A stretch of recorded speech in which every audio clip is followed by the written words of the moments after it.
نسألك يا من هو الله. بسم اللہ الرحمن الرحیم. السلام علیکم ورحمۃ اللہ وبرکاتہ. محترم سامعین، آج میں جو موضوع لے کر حاضر ہوئی ہوں وہ ہے قربانی کی حقیقت. تو محترم سامعین، اصل میں قربانی کی حقیقت تو یہ تھی کہ عاشق جو ہے خود اپنی جان کو خدا تعالیٰ کے حضور میں پیش کرتا، مگر اللہ تعالیٰ کی رحمت دیکھیے، اللہ تعالیٰ کو یہ گوارا نہ ہوا، اس لیے حکم دیا کہ تم جانور ذبح کرو، ہم یہی سمجھیں گے کہ تم نے اپنے آپ کو قربان کر دیا. تو محترم سامعین، حضرت ابراہیم خلیل اللہ علیہ السلام کو اللہ تعالیٰ کی طرف سے خواب کے ذریعے بشارت دی گئی کہ آپ اپنے اکلوتے بیٹے حضرت اسماعیل علیہ السلام کی قربانی پیش کریں. تو محترم سامعین دیکھیے کہ حکم اول تو اولاد کے بارے میں دیا گیا تھا، اولاد بھی کیسی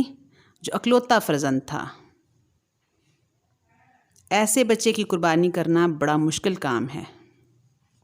حقیقت میں انسان کو اپنی قربانی پیش کرنا اتنا مشکل نہیں ہوتا، مگر اپنے ہاتھ سے اپنے اولاد کی قربانی پیش کرنا اور اپنے ہاتھ سے ذبح کرنا بہت ہی مشکل کام ہے. تو محترم سامعین، چونکہ یہ حکم خداوندی تھا، اس لیے آپ نے اپنے اکلوتے بیٹے حضرت اسماعیل علیہ السلام کی محبت پر حکم خداوندی کو مقدم رکھتے ہوئے فرمان الہی کے سامنے سر تسلیم خم کر دیا اور اپنے اکلوتے بیٹے حضرت اسماعیل علیہ السلام کو منا کے میدان میں لے گئے اور فرمایا، بیٹا مجھے حکم خداوندی ہے کہ میں تجھے ذبح کر دوں. تو محترم سامعین، حضرت ابراہیم علیہ السلام کے بیٹے حضرت اسماعیل علیہ السلام نے فوراً فرمایا، افعل ما تؤمر، یعنی جو آپ کو حکم ہوا ہے ضرور پورا کیجئے. اگر میری جان کی ضرورت ہے تو ایک جان کیا،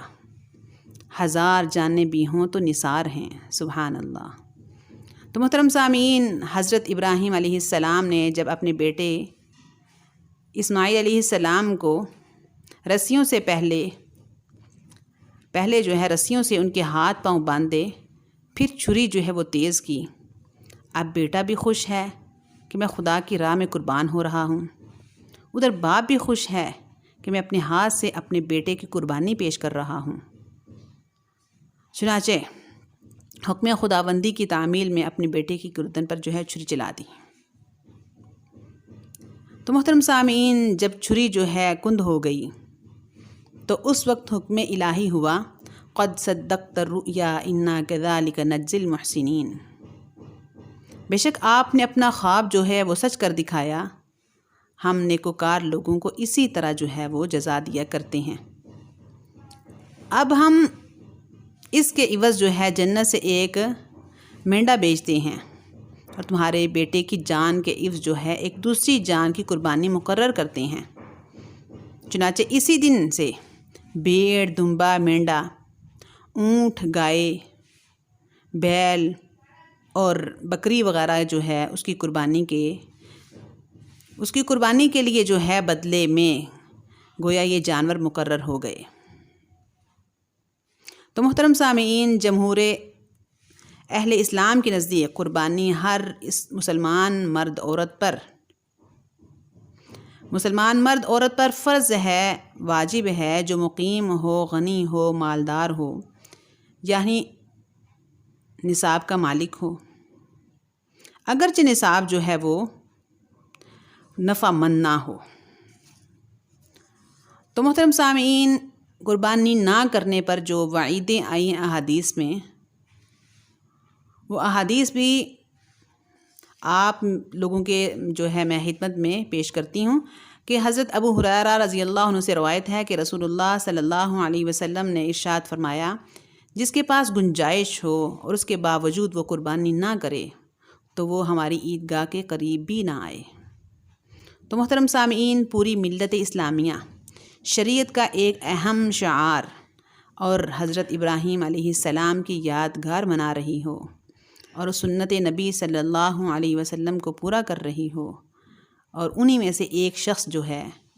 جس سے خدا نے سب کچھ دیا ہو اور وہ آسانی سے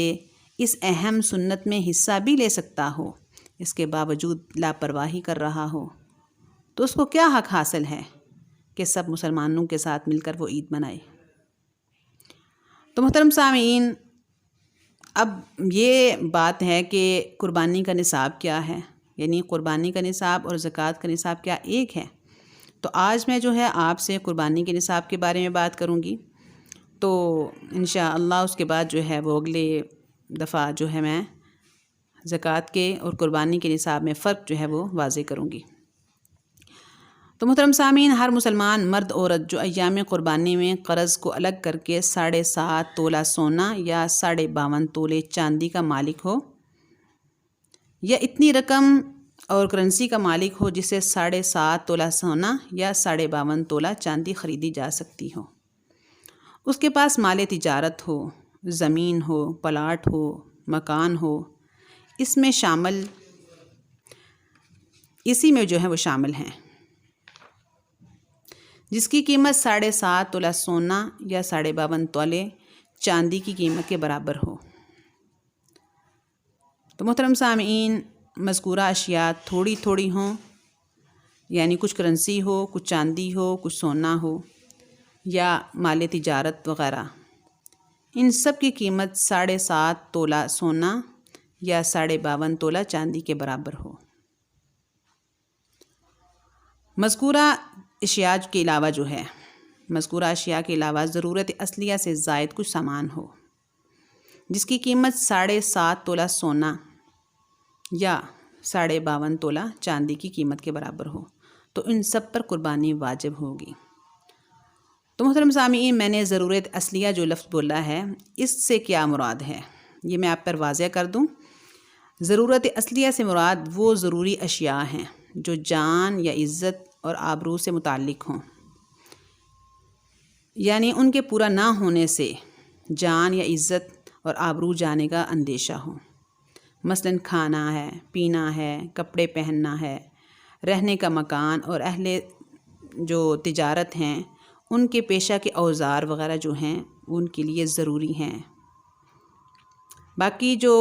ضرورت اصلیہ کے بغیر چیزیں ہیں جو ضرورت اصلیہ میں داخل نہیں، وہ ہیں بڑی بڑی دیگیں ہونا، فضول برتن ہونا جو استعمال میں نہیں آتے،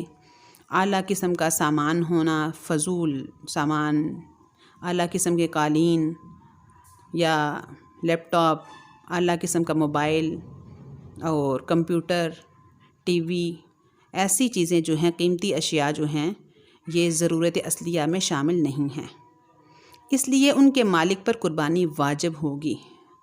جب ان کی قیمت نصاب کو پہنچ جائے، یعنی 7.5 تولہ سونا یا 52.5 تولہ چاندی کی قیمت کے برابر۔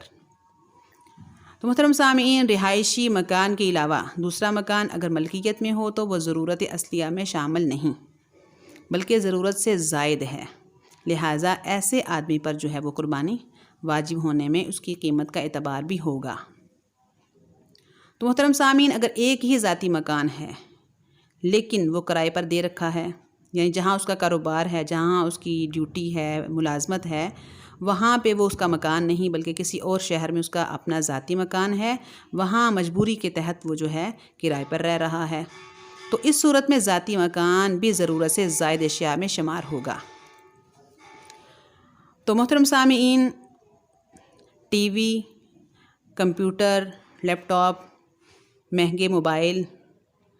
اور ایسی فضول اشیاء جو ہیں وہ ضرورت اصلیہ میں شامل نہیں بلکہ لغویات میں داخل ہیں۔ جس کے پاس یہ چیزیں ہوں گی اس پر قربانی اور صدقہ فطر واجب ہیں اور اس کے لیے زکوٰۃ لینا جائز نہیں ہے۔ محترم سامعین، گھر کا وہ سامان جو پورے سال میں کبھی بھی استعمال نہیں ہوتا وہ بھی ضرورت اصلیہ میں شامل نہیں بلکہ ضرورت سے زائد ہے، لہٰذا اس پر قربانی واجب ہے بشرطے کہ وہ نصاب کو پہنچ جائے۔ تو محترم سامعین، قربانی جو ہے صاحب نصاب پر ہر سال واجب ہے۔ قربانی کے واجب ہونے کے لیے صاحب نصاب پر سال کا گزرنا جس طرح زکوٰۃ کے نصاب کی طرح ضروری ہے، اس طرح قربانی کے لیے ضروری نہیں۔ محترم سامعین، انشاءاللہ ہم جو ہے کل زکوٰۃ اور قربانی کے جو ہیں نصاب میں فرق جو ہے وہ بیان کریں گے انشاءاللہ۔ اللہ تعالیٰ مجھے توفیق عطا فرمائے، مجھے بھی اپنی دعاؤں میں یاد رکھیے گا۔ السلام علیکم ورحمۃ اللہ وبرکاتہ۔